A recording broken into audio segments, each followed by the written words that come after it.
Hello and welcome to Spotlight On. I am your host, Lawrence Purrier. Today the spotlight is on Barrett Martin, the second half of our two-part married couple double header. And to add to the special nature of today's episode, we have a guest host, another member of the Light team, Jim Lane. Before joining Light, Jim worked at Sony Music's Legacy Recordings for nearly a decade, where he developed his relationship with Barrett Martin. And Barrett's probably best known from his tenures drumming for the seminal Seattle rock bands Screaming Trees, Mad Season, and Skin Yard. Barrett's also a Grammy-winning percussionist, composer, and producer who has performed on over 100 albums and film soundtracks. Kyoto Zen for over 20 years. He sits down with Jim to discuss his new book, a collection of 35 short stories titled The Way of the Zen Cowboy, fireside stories from a globe-trotting rhythmicist, as well as the book's companion double album, Songs of the Firebird, from the Barrett Martin Group. Enjoy the discussion. So how you doing? It's been a while. Yeah, I'm doing very well. Let's see. I mean, so much to talk about, which we probably will. Yeah, absolutely. But my wife and we're really good. We're here in Santa Fe till March because I'm working on the documentary film about C. Dale Davis, the last living blues man, that I did 3 albums and multiple shows and tours, and we're finally in edit mode and we're cutting it together and it's looking amazing. The director lives here in New Mexico, so that's why we're here in Santa Fe.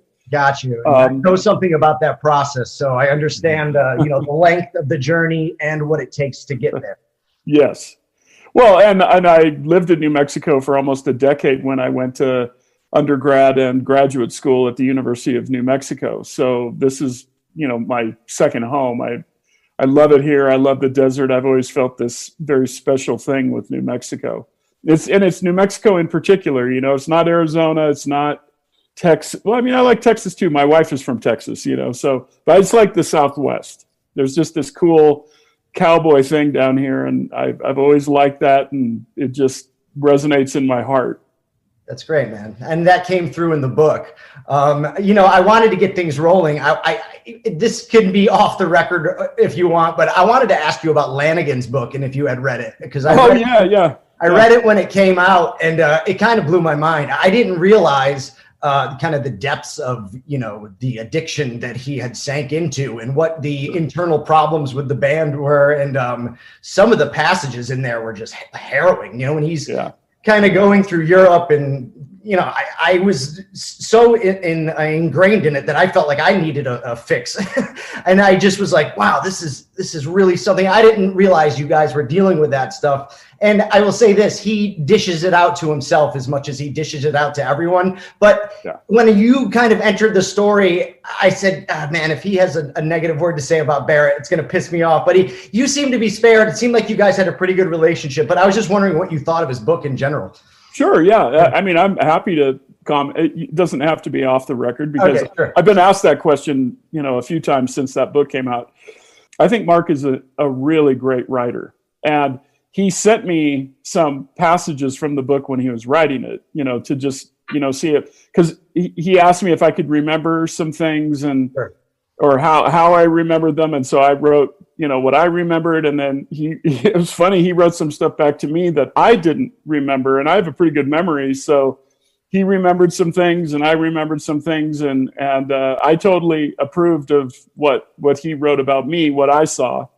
But I think he's a great storyteller. And I read the whole book in a day and a half. And see, the thing is like I remember most of that stuff because I was in the band and with him and aware of what was happening. Some of it, I didn't know to such detail. Sure. But most of the stuff I knew about, I mean, we all did, we were a small but up and coming band. So we were around each other all the time. We were aware of, pretty much what everybody was doing.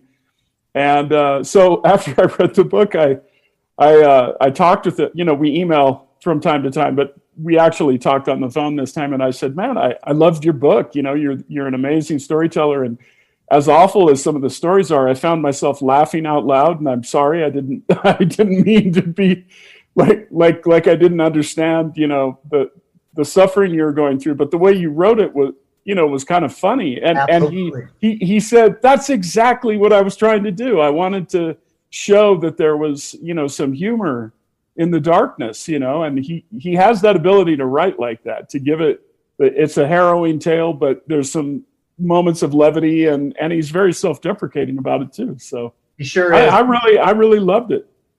And that he came out on the other side and seems to be a healthy, and he's certainly functioning. He puts out more records than anybody I know. Oh yeah, he's got incredible creative streak, just album after album. And, he told me he's working on another book. I don't know what it's about. He just told me he was outlining a book. And so anyway, I just kudos to him for, telling the story and continuing to be. What's cool about Lanegan is that he has invented this way of being a very unique solo artist, it's like a sound that he's developed that works perfectly with his voice. So rather than trying to sound like somebody else and try to chase somebody else's trend, he created his own trend, and that's what a great artist does, is they create the sound that works with their voice. Yeah, he's a fascinating character, phenomenal singer, just a great artist. One of the great singers of our generation, for sure. Before you ever met Lanegan or any of the Seattle crew, how did you start drumming? Where did you start drumming? When did you start drumming? Well, I've got kind of the similar backstory like a lot of drummers. I started as a kid. I was 9 or 10 years old, I think. My dad got me a snare drum for Christmas one year. So I started with just a snare drum. And then, maybe within a year or 2 years, I can't remember, I was a kid, but he got me this old drum set that he got at a garage sale. And it was just like a really old, rickety, had a bass drum and one tom-tom and a cymbal. And so then I added that with my snare drum. So now I had kind of what would be like a really basic jazz drum set. And I played that for years and years in the hayloft of our barn, because I grew up out in the country, out kind of on a homestead. And the hayloft was where I could just bash away for as long as I wanted to. And then, as I went through junior high and high school, I played the drum sets that the school had. I came from a very modest working class family. I didn't have my own drum set till I was in high school.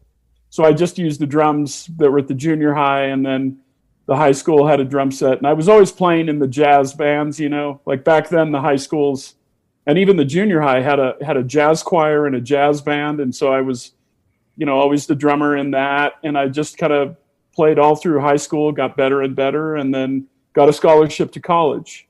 So I went to school in, it was like, the mid 1980s. I went to a Washington State college that had a really good jazz program.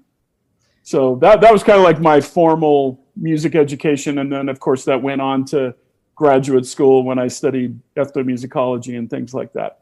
Sure. And then, in the book, by the way, the book title, The Way of the Zen Cowboy, Fireside Stories from a Globetrotting Rhythmist. I think one of the better decisions you ever made in your life was to really bust your tail one summer working double shifts, triple shifts to save up to study abroad. Can you talk about that a little bit? Yeah, that was when I was still an undergraduate, and I had 2 jobs where I was a busboy at a hotel during the kind of the afternoon and evening shift, but it was a full, it was like an 8-hour shift, and it was full time and sometimes with overtime. So it was, at least 8 hours a day, and sometimes it was 9, 10. There were many times when I worked 12-hour shifts because we had to set up the hotel for banquets and all that stuff. I guess big hotels still do that, but this was like the 1980s, and it was a thing. Like everybody would do these banquets at these hotels. So I would do that. Then I'd go home at 2:00 in the morning. I'd sleep for, 3 hours. I'd get up at 5 a.m. And then my day job is I worked at an explosives factory making industrial high explosives. How do you get that job? Like, well, that's what my dad did. It was the company that my dad worked for, and he just got me a job there. But I mean, I got like the grunt job, $5 an hour, working on the assembly line, making, extremely high. I mean, I don't know how they, I don't know the chemistry of the explosives. Like that was left to a PhD chemist that had like a secret room where he made the explosives. But I just worked on the assembly line where we packaged it, and then we'd load it on a pallet, and then I would drive the forklift and load the pallet into the semi truck that was taking it to the mine or the quarry, or because it was that kind of explosives, for like building roads, mining, blasting gravel in a quarry, that kind of stuff. So yeah, that was, and then when I'd have breaks from college, I would go and do both jobs and just work all the time that I wasn't in school. And so I saved money to go to Europe and study. Actually, I went to Europe to study theater. And not because I wanted to be an actor, but it was a program where we could study theater and music and see how it was done on the global stage, and in this case in Europe. So how long were you over there for? It was just a semester. It wasn't even a full year, but I mean, it's a long enough period of time to get a good dose of, because every day we were going to plays in London and at the Shakespeare, Stratford upon Avon, which is where the Shakespeare, the great British actors are trained. So we saw all of these incredible British actors doing theater productions, like Anthony Hopkins and Jeremy Irons and all these like legendary actors. But then we also saw a lot of classical music and some really incredible modern, what they call new music performances. And I saw Andres Segovia, the great classical guitarist, probably the greatest classical guitarist of all time, at Royal Albert Hall. And then he died like 2 months later. So I saw one of his final performances. When did you end up going to Italy? Well, I went to Italy the first time on that same trip. Okay. And saw, all, because that was part of the program. We started in Italy and then worked our way across Europe and then ended in London, to study all this theater stuff. And then, of course, I played Italy, dozens and dozens of times with all the bands that I played in. It's one of the greatest countries to play because the fans are so just like way into music. So it's like the best country to play. Like Italy and Brazil are totally the funnest countries to play music in. One of my favorite stories in the book was involving how you broke into the Colosseum in Rome. Yeah. Recount that for us here.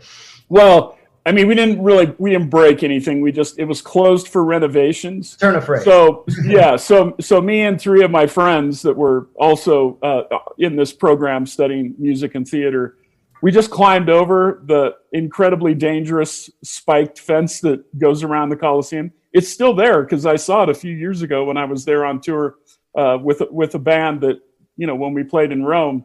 And it's this just like 10-foot high Gothic spiked fence that we had to gingerly climb over the top. And then we just, walked through the Colosseum with nobody in there in the middle of the night. And then the guards spotted us and it became this like total chase through the Colosseum where we just were sprinting in almost pitch darkness down these corridors and catacombs of the Roman Colosseum, and they're like yelling at us, and there's like flashlights bouncing off the walls, and we made our way back to the fence and climbed over the fence and just sprinted back to our hotel, which was not too far away. But I mean, this was in 1987. I mean, that's like 35 years ago. That's a long time ago.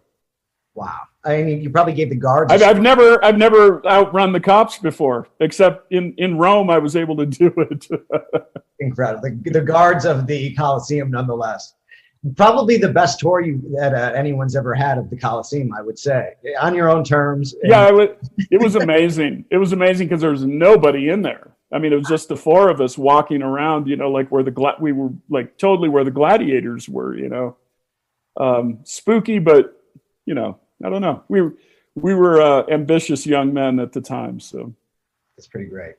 I wanted to talk to you about the title of the book, The Way of the Zen Cowboy. What is Zen? How do you define Zen? What does it mean to you?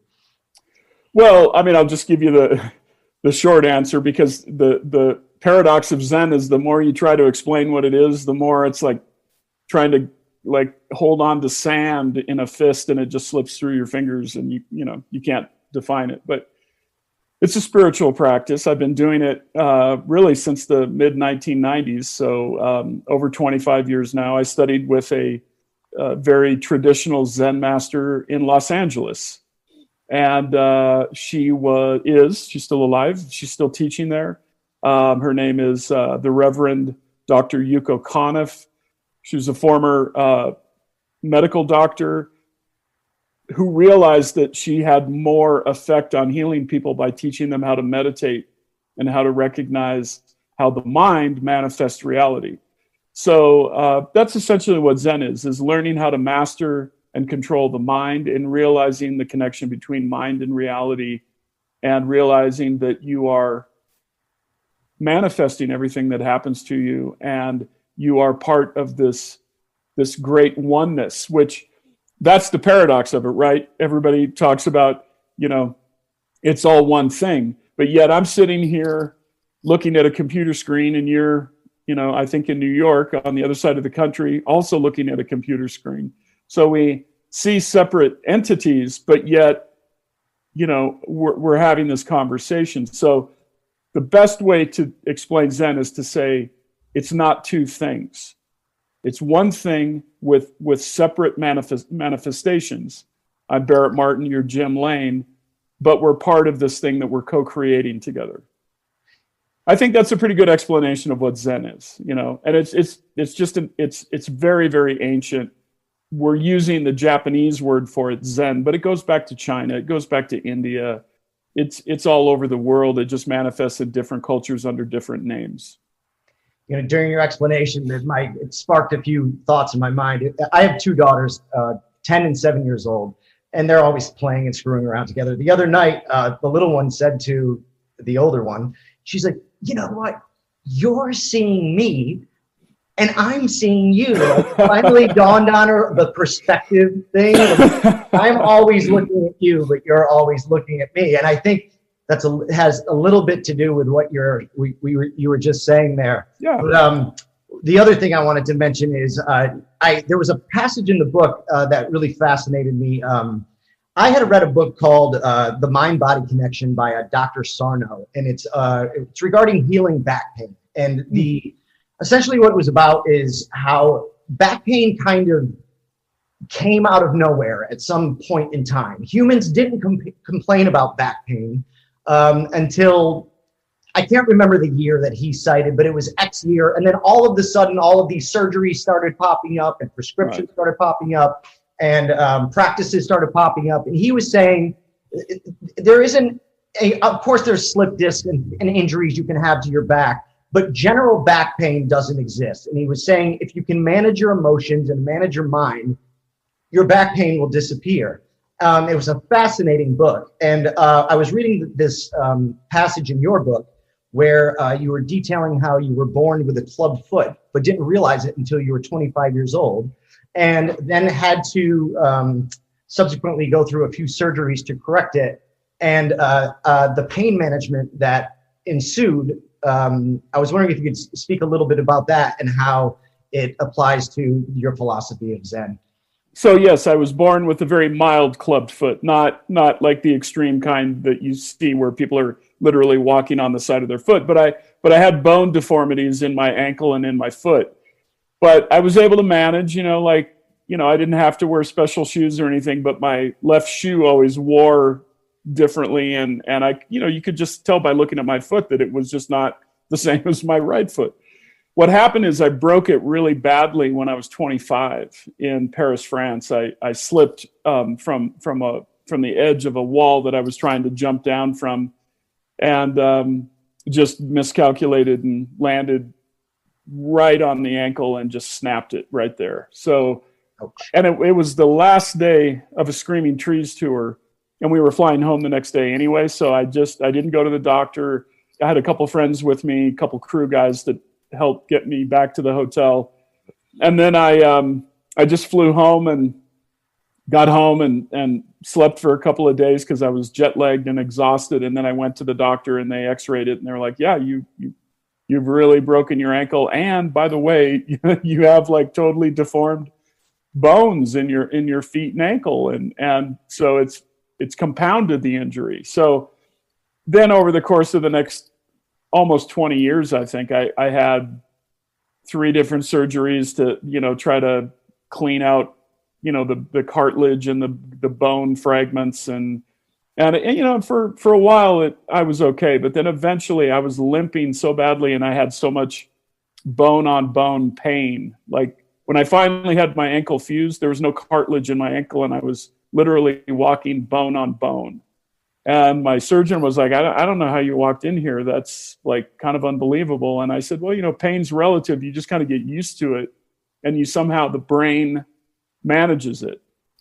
So anyway, I finally had surgery. They fused the ankle. That was the only way they could fix it, was to just fuse it all together. And it was an old friend of mine. He's a ex-Green Beret, and he picked me up at the hospital after, the day after my surgery. And I said, I don't really want to take painkillers. I don't want to be on Percocet or oxycodone. And, I don't want to be like a pill junkie. I hate that stuff. I don't like the way it makes me feel. And he just looked at me and he goes, pain is in the mind.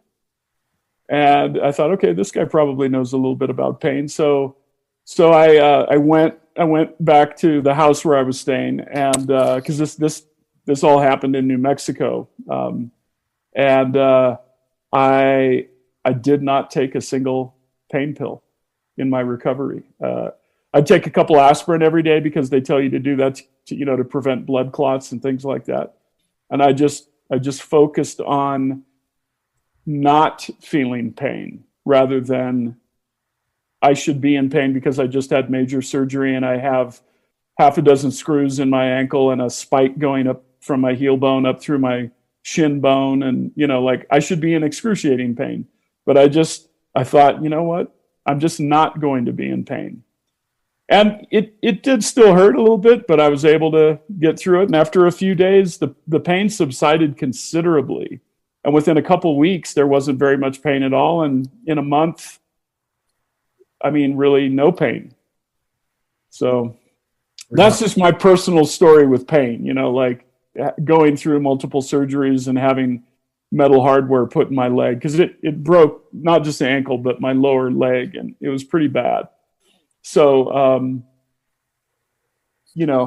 I can't speak for other people's pain, but it's a relative experience, obviously. Some people have much higher pain thresholds. Sure. I just thought it spoke to the benefits of the practice more than just about as much anything I read in your book. And I was just fascinated. I had surgery recently and I was in severe pain and I needed to take those pills as much as I didn't want to. Yeah. I really didn't want to. Like you were saying, I don't like the way it makes me feel. I feel hot and sweaty and just general unease. And I don't know, maybe the next time I can approach it. Or if there is, fingers crossed, hopefully there isn't a next time, but the next time maybe I can approach it in a different way. It's a relative thing, like one time I had to have surgery where they had to make an incision in my lower abdomen, and they they cut through the stomach muscle, and that was really painful. But I was 18 or 19 when that happened, and in that case I think I did have to take pain pills because you can't move when they cut through your stomach muscle. You can't do anything.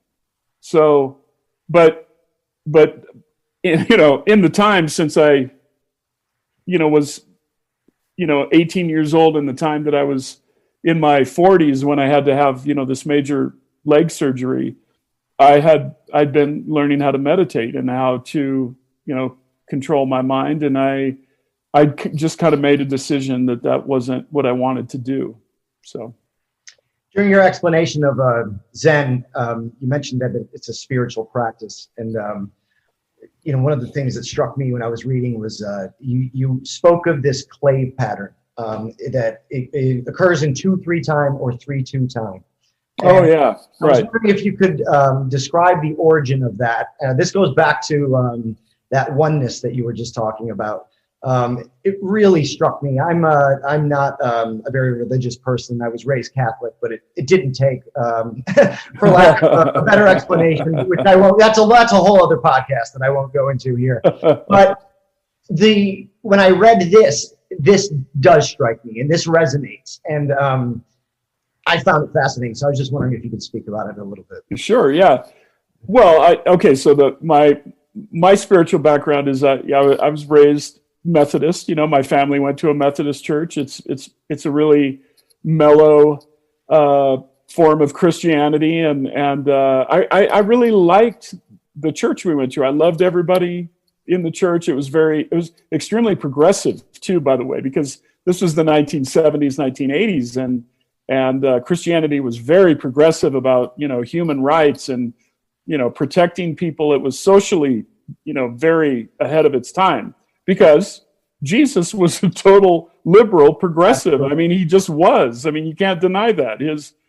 So I like that aspect of it. But as I got older, I didn't go to church as much, and then of course, the dark lord of rock and roll seduced me, and I'm playing in several rock bands, and I'm playing all over the world. And then I started studying Buddhism, and there's so many parallels between what Jesus taught and what the Buddhists taught. I mean, it's the same. It's exactly the same. And I found this to be true with a lot of indigenous people that I studied with too, where the teachings of their medicine men and medicine women was essentially the same as generally as Buddhism, and a lot of it is very Zen actually, and they also have a Christian influence, just by nature of colonialism. So I've always found the universals in things.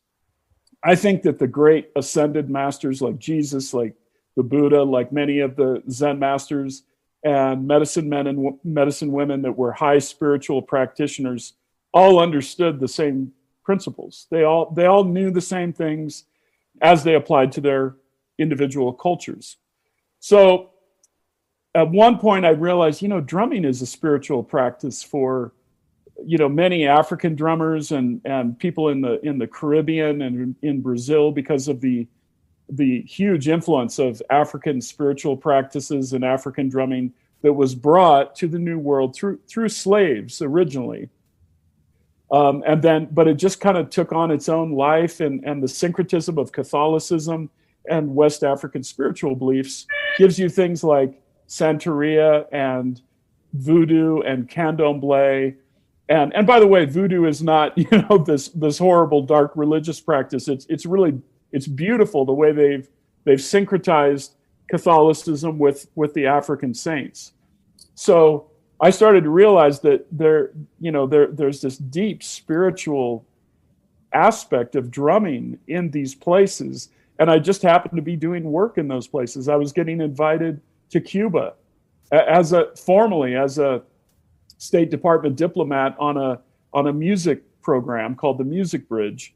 And so I worked with all these Cuban drummers and, learned some of the Santeria rhythms and went to a couple ceremonies, and I saw how beautiful drumming mixed with spiritual practice. Previous to that, I'd spent time in Central America with the Garifuna, and I saw how they did a very similar thing. Garifuna is its own religion. It's similar to like Santeria and Candomblé, and where drumming is used, as an engine in the spiritual practice.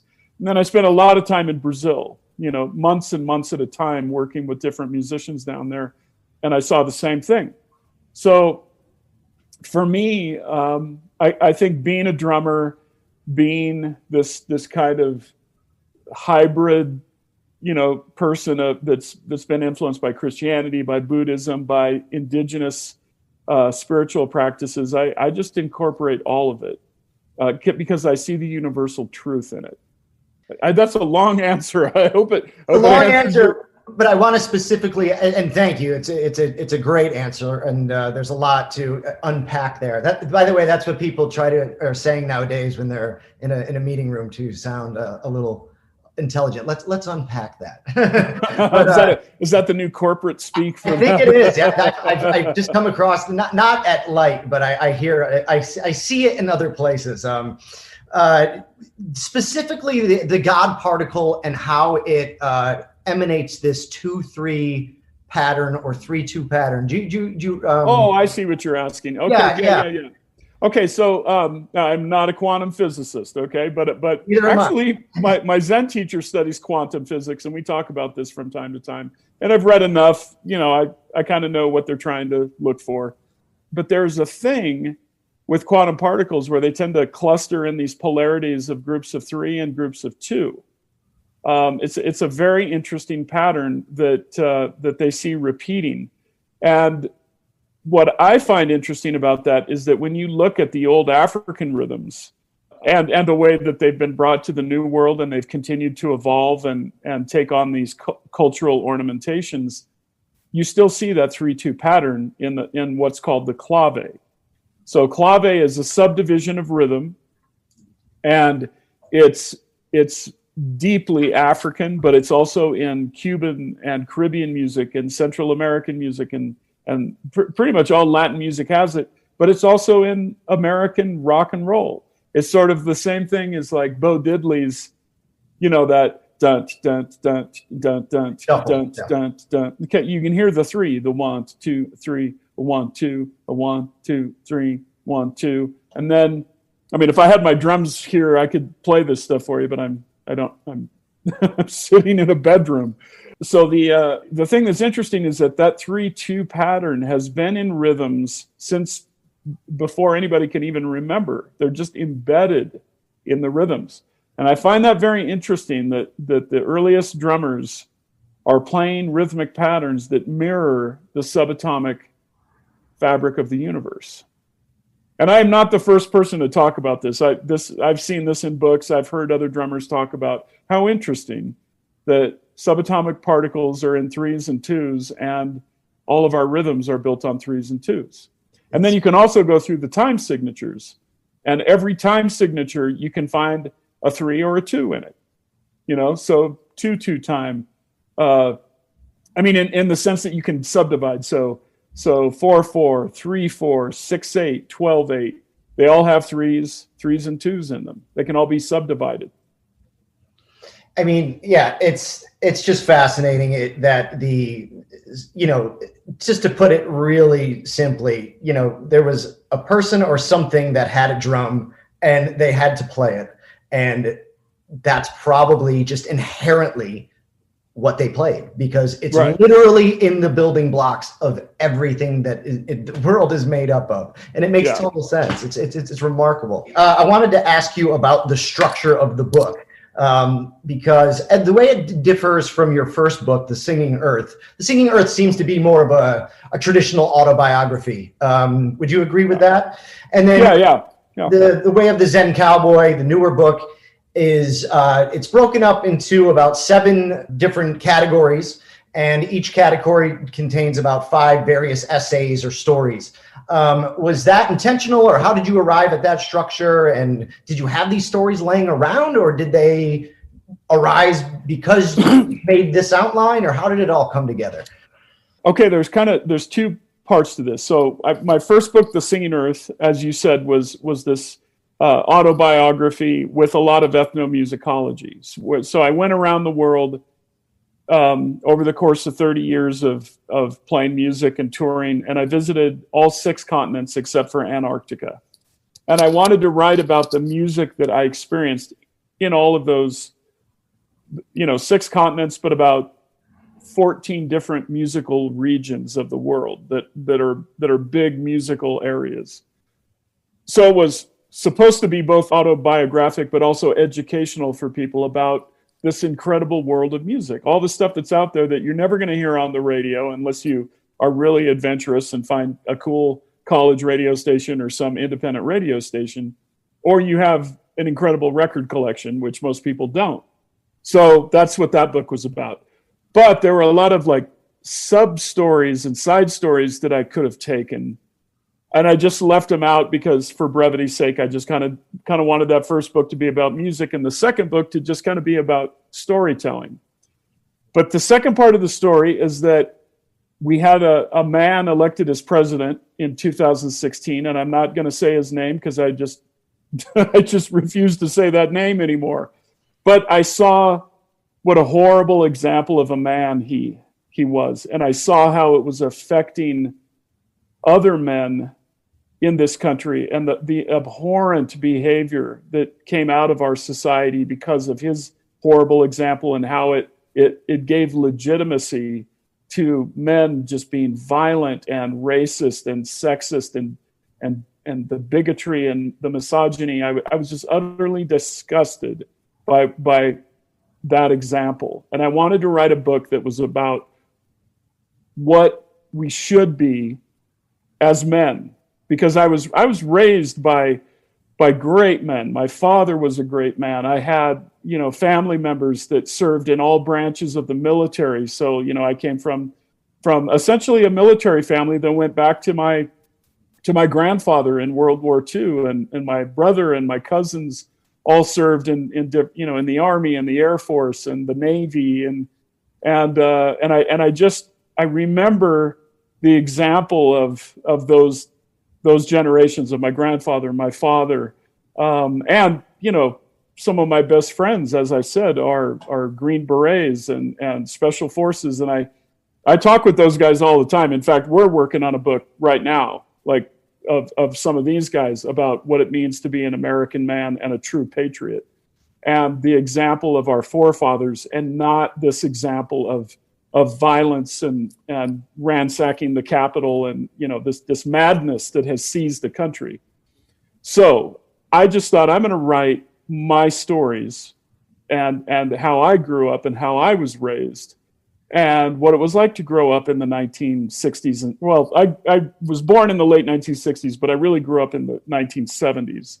And I wanted to talk about what that was like to be a kid in the 1970s, and then come of age in the 1980s, and then travel the world in the 1990s, and really what it means to be a true American man, and the way that we should give back to our country and give back to our communities and honor the different races and the different spiritual practices and the truly amazing subcultures that are within the United States.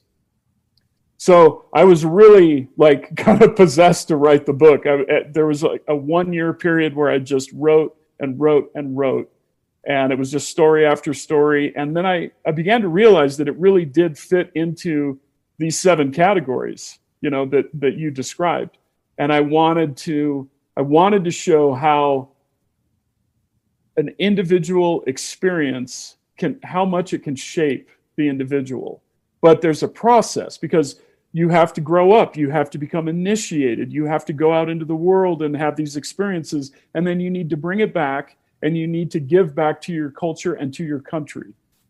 My dad was really, really influenced by JFK, and he tells the story about how he was going to his high school prom when JFK was assassinated, and they canceled everything. But he always talked about how JFK said, ask not what your country can do for you, but what you can do for your country. What can you give back? And we each have our own talent in doing that. Some of us become teachers. Some of us become artists. Some of us become, statesmen or doctors, or, there's just a myriad of things that a human being can do to give back to the country. And I think we've just gone so far off the spectrum where people just want to take and make these demands, but they don't give anything back. So that's why I wrote the book. What can you do, and how can you see the world in a way that you realize what your gifts are, and how you can give that back to your own people? It's a hell of an answer. Well, I'm glad you did it. And if there is a silver lining of this outgoing administration, it's that pieces of art and pieces of wisdom like these will begin to pop up. I hope so. Can I say one more thing too? Please. One of the great things about being a musician, or at the level of being able to tour and like see the world, I have personally seen all 50 states. I've actually driven across them, and I'm counting Hawaii and Alaska. I've actually driven across Alaska, but I've been in all 50 states. I've played in every major city and a lot of the smaller cities. And I've met people from every fabric of this country, every religious belief, from, the conservative to the progressive, every walk of life. And I have actually spent a lot of time in the South because I did a lot of work in the Mississippi Delta with blues musicians and playing on other people's records. I love the South. I love the Delta. I love the kind of polite genteelism of it, the interaction of the musicians and creating music and art that crosses racial boundaries. And actually, my dad's side of the family was from Arkansas, so half my family is from the South. So I often, find myself defending the South when people want to talk about, it's too conservative, or it's trying to overturn our democratic election or whatever. And I'm like, yeah, there's some people trying to do that, but there's so many great people in the South that are really good people, really educated, love this country, love their families and their communities, love music, love great literature. So that's what we have to remind ourselves, and we have to get back to that in this country. We have to remind ourselves that there are amazing people everywhere, in every state, every pocket of the country. And we have to pull that back together. The 7 categories in the book are spirit, character, music, environment, politics, wisdom, and soul. My next question was actually going to be about the Mississippi Delta experience, recording from the music section. You've worked with some really interesting characters down there. One I got to see play with you a few times. And I was just, I was wondering if you could elaborate on what you were just saying. You speak of just like how the place itself seems to lend itself to the quality of the music. There's something about the air. There's something about the soil. There's something about the history. What was your experience when you went down to record some of these blues albums with really some of the literal last men standing of the Mississippi Delta blues era? Well, I love the Mississippi Delta, and I have spent weeks and months at a time down there, just driving around, exploring it, doing studio sessions in, I've actually recorded in both Mississippi and Arkansas. So, and then, it's funny because when you get down there, the musicians, they say the Mississippi Delta, but the Arkansans from Arkansas like to remind everybody, well, the Mississippi River has 2 sides. One side's Mississippi, the other side's Arkansas. And they're a little bit indignant if you don't include them in the Delta.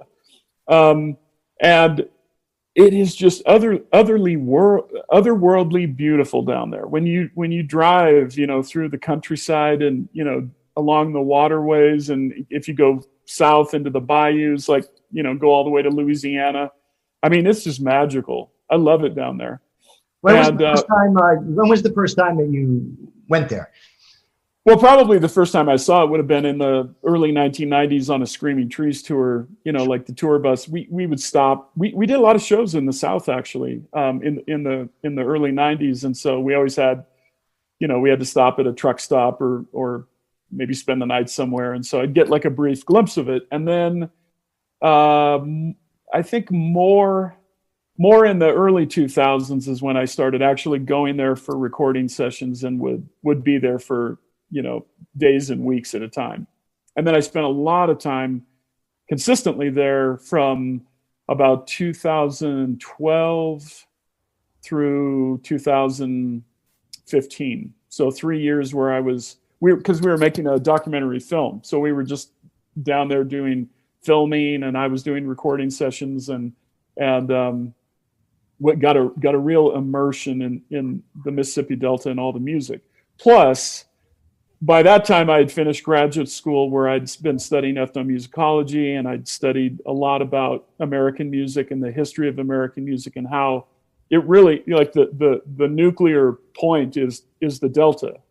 All popular American music is a branch of the Delta blues and everything that came after that.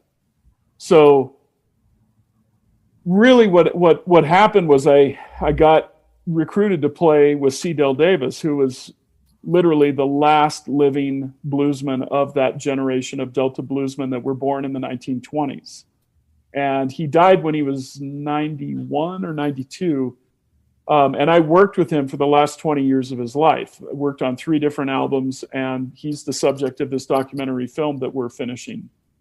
I also played with Ironing Board Sam, who was this incredible R&B singer, who was he might have been born in the 1930s, but I mean he's still from that original generation. And I made a record with him that came out on the Fat Possum label. So I think what the Delta taught me was that there is this magical connection between the landscape and the people that grew up there and how they interpreted music. And it was so powerful that it really is the nuclear moment that sparked everything that came after it in American popular music. So Delta blues sparked electric blues and ragtime and jazz and rhythm and blues, and then rock and roll and country blues and country and hip hop. I mean, it just keeps going. It's like a fractal that keeps unfolding. So I wanted to just learn as much as I could about the guys and the men and women that were the originators of that. One of the stories in here that actually, to be frank with you, it frightened me, is titled Gunfight. And oh yes, I was wondering if you could talk a little bit about that and how, I mean, even though there's sort of a redeeming ending, I don't want to give any spoilers here. There's a huge lesson to be learned here. And if you're comfortable enough to talk about on here, I would just love to hear a few words about that if you could. Well, it's a hard story to talk about, and it's kind of like it took me a long time to write it and decide to publish it. But just the short version of it is that, like, I intervened in a guy beating up his girlfriend, and I kicked his ass, and then he pulled a gun. He pulled a shotgun and pointed a shotgun in my face, and I thought I was dead, but the gun didn't go off. And I survived, to get this far in life. But that's kind of all I want to say about it. I don't want to go into too much detail about, the event itself, but I will say this, like when you have a gun pointed in your face, or at any part of your body, it's a very different feeling. And it made me, I realized that this country it's just got too many guns, too much violence, people willing to pull guns on each other rather than, talk it out, and too many deaths and too much heartache, because people have lost their children in classrooms, and of course, and domestic violence is a big way that people are killed like that.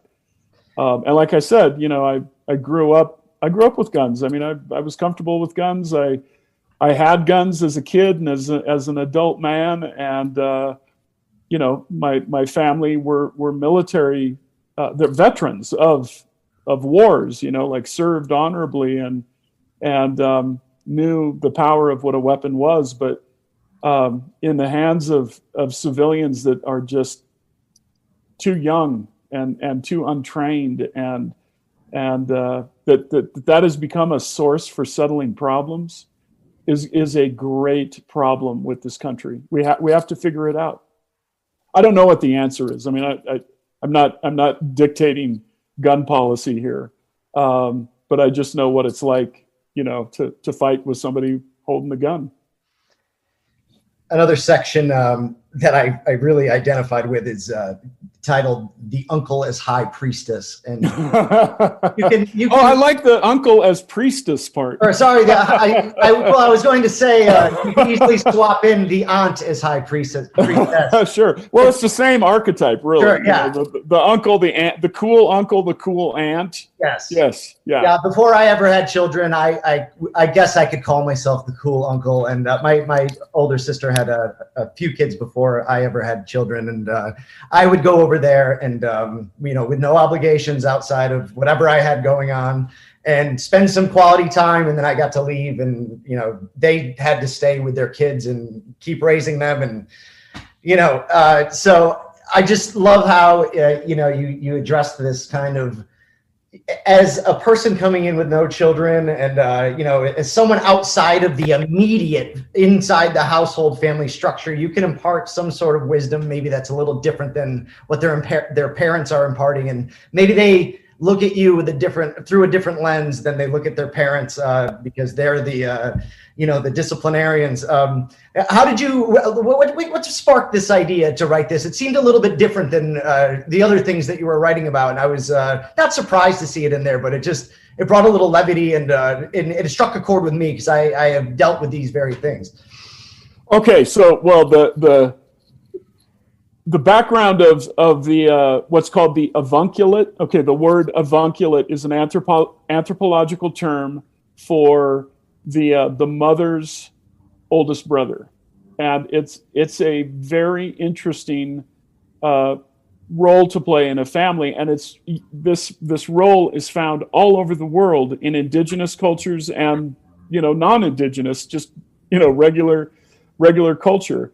So it's kind of like the oldest brother or oldest aunt, specifically on the mother's side of the family, has kind of this power over their nieces and nephews, because you're not their father, so they're not like afraid of you as like the father figure, but you're more like this outside role model that they kind of look to, like, oh yeah, my Uncle Barrett, he's a rock musician, and he plays all over the world, and he does all this cool stuff. Like he probably knows something that I need to know about, And my wife and I, neither of us had kids. We met later in life, and we immediately fell in love and got married. But we were too old to have kids, and we just didn't have kids.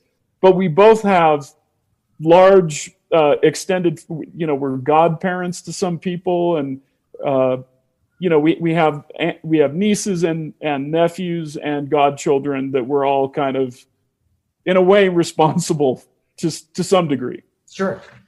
And so I found, like anytime, we had a family get together, we kind of had we played these roles of like the outsider, but that had like a little bit of wisdom to share, and, kind of keep the humor level up, and kind of sometimes intervene between the parents, and kind of be the referee of the family a little bit. It's so anybody listening to this, who they know exactly what I'm talking about. You're the cool uncle, the cool aunt. You're the one with the great record collection. You're the one that says, "Hey, read this book, or go watch this movie. It's an old classic. It was made before you were born, but you should watch it." It's funny you say that, because I'm doing that very thing, not only with my kids, but my nephews are in their teens now. They're 16, 17 years old. So I'm going down this list, checking off certain films that they have to see. And right. We've been doing this for about the last 2 years. And for what it's worth, I took the list that you provided and added them to my personal queue. I was like, oh man, I still haven't seen The Seven Samurai. I got to get that. Oh yeah. Cross that off the list. And there was a few records on there that I was born in 78. So, I was 17 in 1995. I missed out on all that. Like, I missed out on punk rock. Punk rock for me was like NWA. When I heard that, I was like, whoa, what is this? This is like total rebellion. It's kind of the equivalent of punk. Yeah, I mean, it would be the, it's a different kind of music, but it had that energy behind it. Absolutely. And, so I did have my parents actually buy me the Sex Pistols record when I was a little younger. but then they heard me listening to it and took it away from me. So by the time I got to NWA, I realized I had to be listening with headphones, so they could have no idea what was going on. Yeah. But because of just that kind of the time frame that I was born, I missed out on the Replacements. That just something that just it went over my head. So just to see that on the list was great. And I love how you close that with every record. Just every record you can. Right. Every record by the Beatles, every record by the Rolling Stones. After I made that list, it took me. It was exhaustive, and then I was like, all right, I got to stop because we're getting close to the publishing date. I have to just. And then I realized I can't believe I forgot, like all these albums I should have included and films that I should have included. You just remember all these things that you forgot to add, but at a certain I was going to ask you if you had anything that was like really because I knew that would be the case. When you reviewed it, you're like, oh my God, how did I leave off, this milestone? Yeah, I can't, now I can't remember, but I was doing that thing where I was going through all the great directors and all the films of the great directors and all the great bands. And, I just did it as methodically as I could, but of course you forget things. It's just what happens. I just want to say it again, the Way of the Zen Cowboy, fireside stories from a globe-trotting rhythmicist. I would encourage anyone, no matter what age, what sex, what background, just check it out. There's amazing stories, as you've heard here today. There's a lot more in the book.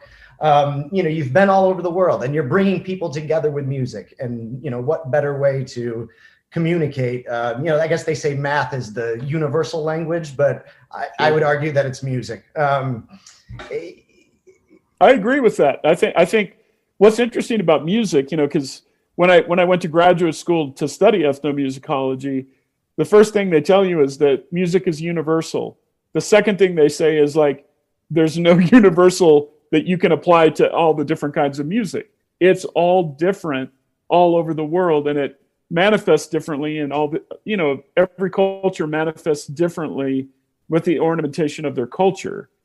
But what is universal is that everybody does music.